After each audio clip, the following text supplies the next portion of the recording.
میرے کہتے ہیں جی عمران خان ہم تمہاری گورنمنٹ گرا دیں گے اگر تم ہمارے کرپشن کے کیس بند نہیں کرو گے۔ میں ان کو کہتا ہوں گورنمنٹ گرانی تو میرے لیے آسان چیز ہے، مجھے اپنی جان بھی دینی پڑے میں تمہیں نہیں چھوڑوں گا۔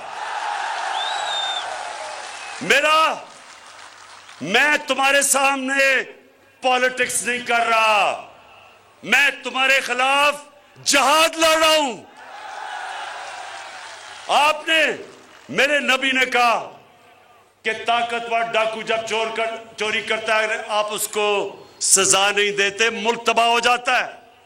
اللہ نے اس ملک کو ہر نعمت سے نوازا ہے، ہر چیز دی ہے، لیکن کیوں ہم اتنا عظیم ملک نہیں بن سکے جو ہمیں بننا چاہیے تھا؟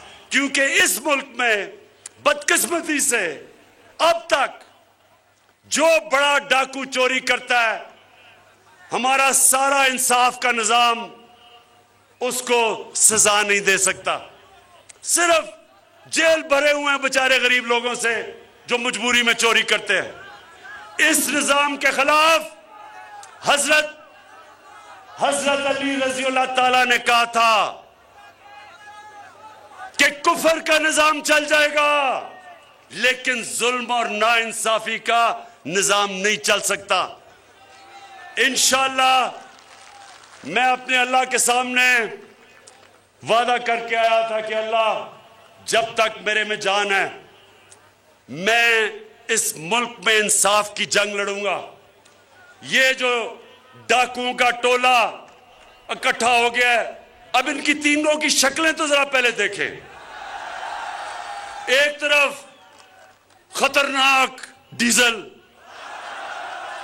دوسری طرف شکل سے ڈاکو لگنے والا زرداری، اور تیسری طرف ڈرامہ باز شو باز۔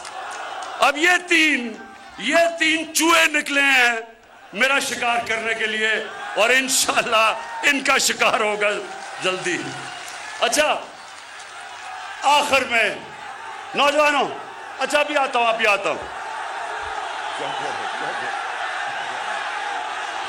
اچھا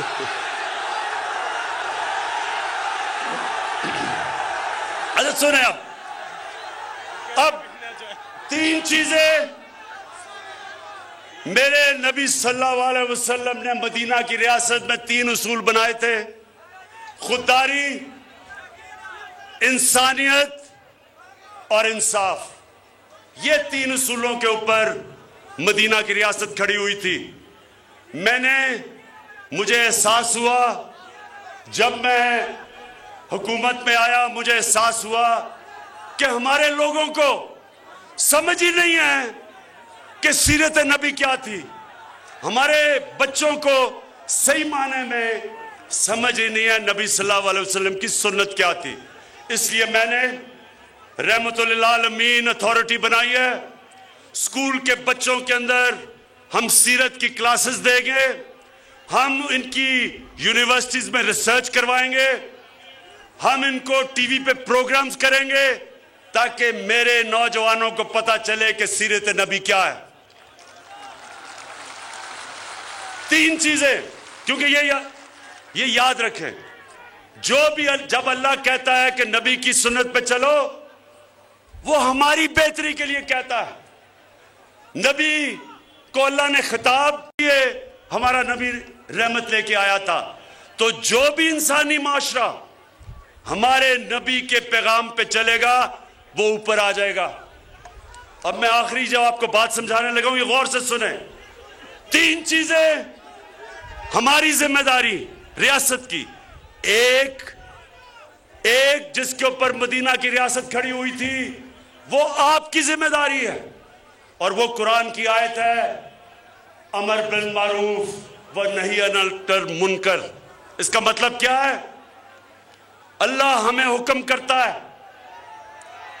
نوجوانوں اللہ ہمیں حکم کرتا ہے کہ تم، قرآن کی پوری آیت ہے کہ تمہیں میں نے سب سے عظیم قوم بنایا، تم اچھائی کے ساتھ کھڑے ہوتے ہو، اچھائی کے لیے جہاد کرتے ہو، اور برائی کے خلاف کھڑے ہوتے ہو اور برائی کے خلاف جہاد کرتے ہو.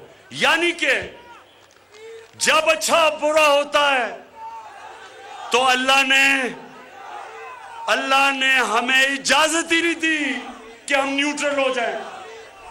جانور نیوٹرل ہوتا ہے, جانور میں اچھے برے کی تمیز نہیں ہوتی. انسان اچھائی کے ساتھ کھڑا ہوتا ہے.